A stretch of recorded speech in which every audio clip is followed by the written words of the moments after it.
কিন্তু আমরা তো দেখছি যে প্রধানমন্ত্রীর ক্ষমতাও স্বরাষ্ট্রমন্ত্রী পালন করতে যাচ্ছে, এমন একটা অবস্থা।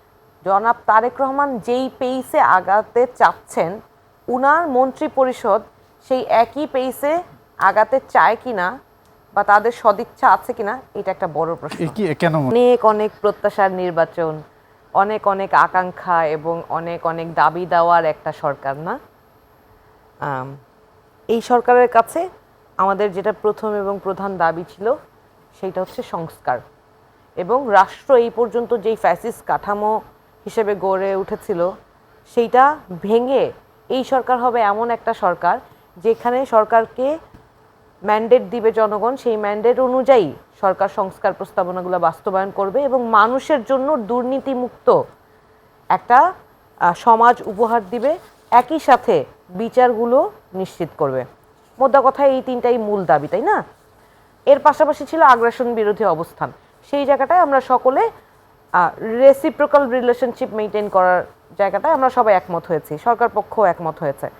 এবং এবং এই এক মাসের যে অবস্থান, রাকিব ভাইও বললেন যে ধরেন রোজার সময় দায়িত্ব নেওয়া, একটা ডিফিকাল্ট সিচুয়েশন বৈশ্বিক পরিস্থিতির কারণে, বৈশ্বিক গোলযোগের কারণে যেটা সৃষ্টি হয়েছে, তারপরও সরকার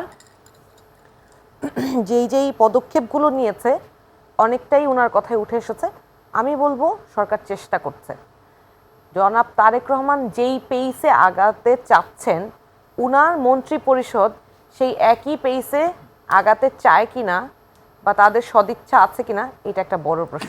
কেন মনে হলো আসলে? কেন মনে হলো, ধরেন একটা ছোট উদাহরণ দেই, প্রাসঙ্গিক উদাহরণ। হ্যাঁ, উনি এই যে দুর্নীতি বিরোধী জিরো টলারেন্স, জবাবদিহিতা, এগুলো ইনশিওর করার কথা বলেছেন না? বলেছেন। এবং জিয়াউর রহমানের, শহীদ রাষ্ট্রপতি জিয়াউর রহমানের আমলেও আমরা দেখেছি যে এই জিনিসগুলোকে খুব প্রায়োরিটি দেওয়া হতো। জনাব তারেক রহমান যেমন একদম টাইমলি অফিস শুরু করেছেন। জিয়াউর রহমানের আমলে আমাদের আত্মীয়স্বজন যারা সরকারি চাকরিজীবী ছিলেন তাদের কাছেও গল্প শুনি, এখনও শুনি যে ওনার বাবার আমলের মতো রাইট টাইমে অফিস শুরু করা, অফিস টাইমে অফিসে অবস্থান করা, এগুলো উনি এনশিওর করার চেষ্টা করছেন।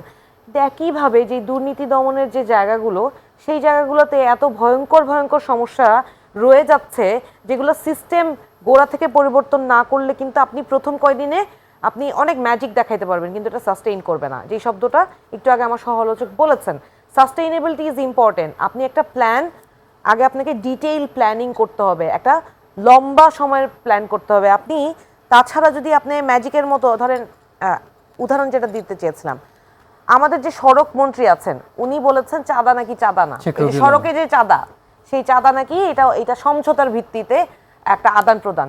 কিন্তু আপনি দেখেন এই চাঁদাবাজির মাত্রা কোন লেভেলের ভয়ঙ্কর ভাবে হচ্ছে, যেটাকে উনি আইনের সংজ্ঞার বাইরে যে উনি এইটাকে একটা নতুন সংজ্ঞা দিতে চান। এখন আমরা রিপোর্টে দেখলাম যে বাংলাদেশ যাত্রী কল্যাণ সমিতি বলেছে যে প্রায় 87% যে যাত্রীরা যেই 20 বছরের মধ্যে সবচেয়ে বেশি ভাড়া এক্স্যাক্টলি গণপরিবহন ব্যবহার করছে, সেইখানে যেই যেই যেই জনদুর্ভোগ, যেই টিকিটের প্রাইস, সেই প্রাইসিং এত বেশি আর এত দুর্ভোগ এবং 20 বছরের রেকর্ড ভঙ্গ করেছে। তাহলে আপনি বলেন যে প্রথমেই যেই মন্ত্রণালয় থেকে এই আশকারাটা দেয়া হলো, ওই আশকারাটা দেওয়ার কারণেই কিন্তু এই মন্ত্রী রেকর্ড কিন্তু ভঙ্গের যেটা বলেছেন, মন্ত্রী বলেছেন যে অতিরিক্ত ভাড়া আদায়ের কোনো অভিযোগ নেই, বরং 20 থেকে 30 টাকা কম নেওয়া হচ্ছে। এইটাই তো কথা। ধরেন আপনি মুখে এক কথা বলবেন কিন্তু বস্তুত মানুষের ভোগান্তির লেভেলটা অন্যরকম। তার মানে জনসম্পৃক্ততার জায়গায় কিন্তু আপনার ল্যাকিংস আছে। আবার একইভাবে দেখেন সংস্কারের জায়গাটায় আলোচনার কথা আমার সহ-আলোচক বললেন, কিন্তু উনি যেই দলের বিষয়ে বললেন তারা কিন্তু কেউ আলোচনার কথা বলছে না। তারা চায়, তারা একই সাথে দুইটা নির্বাচন হয়েছে, জনগণ কিন্তু উনাদের ক্ষমতায়ন করেছে সরকার গঠন করার জন্য, তাই না? আবার একই সাথে জনগণ কিন্তু এই জুলাই সনদের পক্ষে তাদের নিজস্ব মতামত দিয়েছে। আপনি কোনোটাকে ছোট করে দেখতে পারেন না। আবার একটা জায়গায় আপনি সরকার গঠন করার জন্য ভোট পেয়েছেন বলে আপনি জুলাই সনদকে আউটরাইট নাকচ করতে পারবেন না, কারণ আপনি যাদেরকে জনগণ ভোটে জিতিয়ে জয়যুক্ত করেছে তাদেরকে সংসদীয় দায়িত্ব পালন করার জন্য নিয়োগ করেছে, তাদেরকে সংস্কারের দায়িত্ব দেওয়ার, সংস্কারের যে দায়িত্ব, সেই দায়িত্বটার জায়গাটা জনগণ আলাদাভাবে সিদ্ধান্ত দিয়েছে। সেই জায়গায় জনগণের মতামতকে উপেক্ষা করে আমাদের স্বরাষ্ট্রমন্ত্রী, যিনি এখন প্রধানমন্ত্রীর চেয়েও এক এক সময় আমার মনে হচ্ছে উনারই ক্ষমতা এমন বেশি হয়েছে। প্রধানমন্ত্রীর অবর্তমানে শুনলাম উনি প্রধানমন্ত্রীর প্রতিরক্ষা মন্ত্রী পরিষদ, মানে উনি নিজেকে তো এতদিন মনে হতো যে উনি আইনমন্ত্রী, উনি যেটা বলেন সেটাই আইন, আবার এখন দেখছি উনি মন্ত্রী মানে প্রধানমন্ত্রীর দায়িত্ব উনিই পালন করবে। তো আমার মনে হয় যে এই যে একক ক্ষমতা এবং উনার উপরে কেন্দ্রীভূত সব দায়িত্ব সংস্কার থেকে শুরু করে উনার তো দেশের আইন শৃঙ্খলা পরিস্থিতি নিয়ন্ত্রণ করার আপনারা তো কথা। এটাই চেয়েছিলেন নাকি? দেশের আমরা কি একচ্ছত্র ক্ষমতা প্রধানমন্ত্রীর কাছে থাকবে না? এক্স্যাক্টলি, এটা ডিসিমিনেট হতে হবে। কিন্তু আমরা তো দেখছি যে প্রধানমন্ত্রীর ক্ষমতাও স্বরাষ্ট্রমন্ত্রী পালন করতে যাচ্ছে, এমন একটা অবস্থা।